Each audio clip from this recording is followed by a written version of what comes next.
A guy walking past me gave me a weird look at me. I didn't care him, and then he looked at me strangely and went away.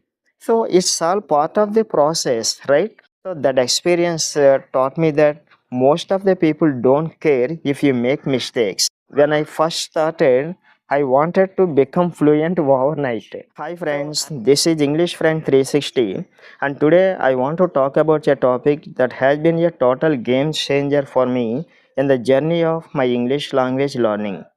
The topic is how my habits improved my English. In my earlier days, I used to struggle a lot with sentence formation, vocabulary, fluency, and confidence. But over time, I developed some habits that really helped me improve my English skills. Honestly, those habits are very simple, and I believe you can also acquire them so that you will also be able to improve your English speaking skills. So today I want to share those 10 habits with you. So let's start with the first habit, thinking in English. Yes, thinking in English. Now this might sound a little strange, but hear me out. Earlier I used to think in my native language and then translate everything in my head before speaking.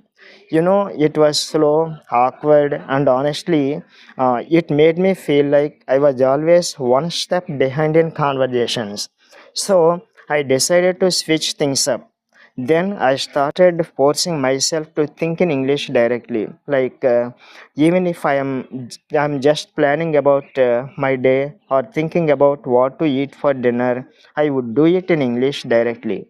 So in the beginning, it felt really weird. I would catch myself slipping back into my native language all the time, but I kept at it. And over time, it became more natural. Now I don't even realize I'm doing it most of the time.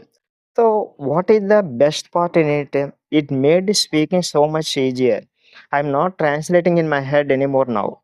It's like my brain finally started working in English, and that made a world of difference. So, I suggest you to always try to think in English rather than in your native language. Okay, so this habit makes a huge difference in your language learning journey. Okay, and the second habit is reading aloud daily. So, this is such a simple habit, but it's honestly one of my favorites. Every day, I would pick something like a book or an article or even a social media post and read it aloud. At first, I was really self conscious about how I sounded, but I pushed myself through that. Then, slowly, that habit, reading aloud, helped me with so many things like pronunciation, rhythm, and just getting comfortable hearing myself speak English. So, moreover, it's a great way to learn new words in context. If I came across a word I didn't know, I would look it up, write it down, and try to use it later. It's like it's like killing two birds with one shot. So you are practicing in speaking and expanding your vocabulary at the same time, right? And another habit that really helped me was active listening. Yes, active listening. So, see, my friends, here listening doesn't mean just having some English podcasts or videos playing in the background while scrolling through Instagram, right? Active listening means paying your complete attention to how people pronounce words, the phrases they use, and even their tone. I would listen to podcasts, watch YouTube videos, and even mimic how native speakers talk. It's like training your ears to catch the minute details of the language. For example, I would notice how they use contractions like gonna or wanna in casual conversations, or how they emphasize certain words to sound more natural. Over time, I started picking up on these little details and incorporating them into my own speech. So, my dear friends, active listening plays a very important role in learning language. Okay, so my next habit might make you a little crazy, but it really works. That is speaking to myself. Okay, speaking to myself. In those days, I would literally talk to myself in English. So, like narrating what I am doing, having imaginary conversations, or even debating with myself about some random topics. So, I remember once I was walking to the store and I was just talking to myself about what I needed to buy and why. A guy walking past me gave me a weird look at me. I didn't care him, and then he looked at me strangely and went away. So it's all part of the process, right? So speaking to yourself is a great way to practice forming sentences and expressing your thoughts without the pressure of talking to someone else. Moreover, it's kind of fun once you get into it. Okay, so acquire this habit. And now let's talk about my vocabulary journal. So I started keeping a small notebook where I would write down new words, phrases, or even idioms I just came across. But the important thing is, I didn't just write them down and forget about them. I would review them regularly and try to use them in my speaking or writing. For example, if I learned the word serendipity, I would make a point to use it in a sentence that day. Maybe I would say, it was pure serendipity that I ran into my friend at the hotel. Got it? It's like building your own toolbox of words, and it's so satisfying to see it grow over time. Moreover, it's a great way to make sure you are actually remembering what you learn. Okay, and another habit I picked up is shadowing technique. Shadowing technique. I have already talked about this technique many times in my previous videos. This technique is nothing but you listen to someone speaking, like in a movie or in a TV show or in a podcast, and try to repeat exactly what they say right after they say it. So it's like mimicking their accent, tone, and pace. This is called shadowing technique.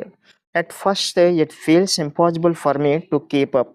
I remember I was stumbling over every other word in the beginning. But trust me, with practice, it gets easier. Shadowing really improves your fluency and helps you sound more natural. Apart from that, it's a fun way to feel like you are part of the conversation, even if you are just repeating what someone else said. Okay?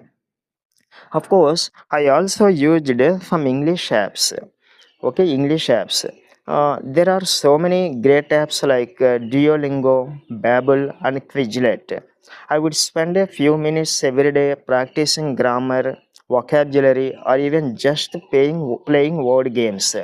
So I remember there was a phase where I was obsessed with these apps that had daily vocabulary challenges. So I would compete myself I would compete myself to see how many words I could get right in a row. So it's a fun to keep learning, especially when you are on the go or just have a few minutes to spare. Okay, so another big habit for me was engaging in conversations. Engaging in conversations. I used to be so scared of making mistakes, so I used to avoid speaking English altogether. But later I realized that the only way to get better is to actually use the language. So I started having conversations with friends, family members, neighbors, and even talking to strangers online.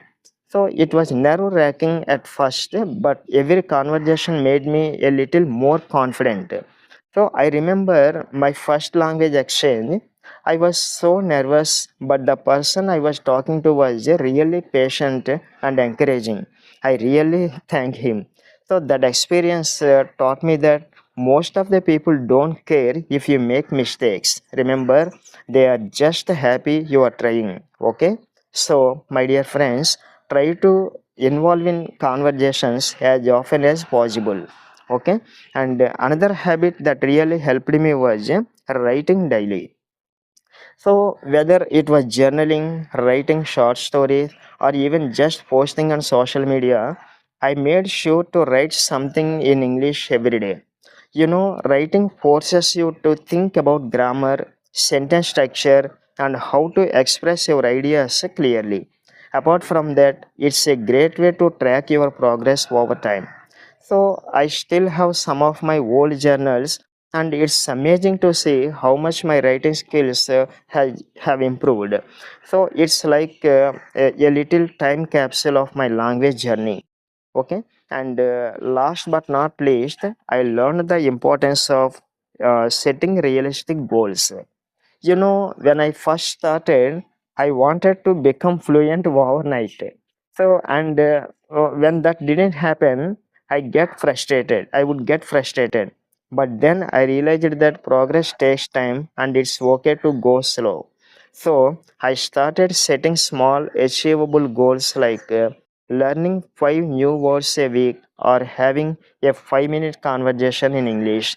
And every time I reached a goal, it motivated me to keep going. It's like climbing a mountain. You don't have to do it all at once. Just take it one step at a time, and before you know it, trust me, you will be at the top. So these are the habits that helped me improve my English. They are not complicated or time consuming, but they made a huge difference in my confidence and fluency. So, if you are learning English, I really encourage you to try some of these habits and see what works for you. Remember, it's all about consistency and enjoying the process. So, let's see all of my 10 habits once again that helped me improve my English. So, number one, think in English. Number two, reading aloud daily. Number three, active listening. Number four, speaking to myself. Number five, vocabulary journal. Number six, shadowing technique. Number seven, English apps. Number eight, engaging in conversations. Number nine, writing daily. And number 10, setting realistic goals. So, thank you so much for watching this video. And if you found this video helpful, please give it a thumbs up and let me know in the comments which habit you are going to try first. And don't forget to subscribe to our channel English Friend 360 for more tips and stories like this. Until next time, keep practicing and believing in yourself. Bye.